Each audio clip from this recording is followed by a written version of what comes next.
جماعة، كنت عامله لكم فيديو قبل كده عن بطيخة كنت جايباها وطلعت قرعة وقلت لكم هنتعامل معاها ازاي. المرة دي بقى عن اناناسية مثلا تبقى مش مسكرة. اول حاجة هنعملها احنا هنقطعها بالشكل اللي انتوا شايفينه ده من القشر وكل حاجة، هنطلع منها القشر ونقطعها كده وهنحط عليها شوية سكر ونحطها في التلاجة هتبقى زي الفل. طيب مش عايزين الحل ده، نعمل ايه؟ هناخدها ونجيب كيس لبن بخيره او اي لبن، وهنروح حاطين الاناناس بعد ما يخش على تلج كده نص تتليجة، حط في الفريزر نصه تلج ونصه ما تلجش، وهنحط عليه اللبن وهنعمل احلى سموزي اناناس.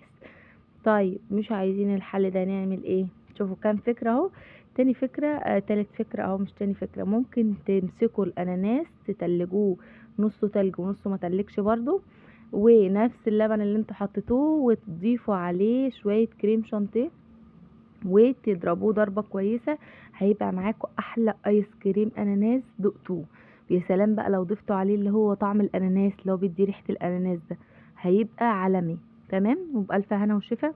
ما تنسوش بقى لايك واشتراك في القناة بتاعتي وتفعيل زر الجرس علشان يوصلكم كل جديد. وفرحانة جدا جدا ان كنت معاكم النهاردة وقدرت اعمل فيديو، يا رب تفرحوني بقى بتعليقاتكم ولايكاتكم. والسلام عليكم ورحمة الله وبركاته.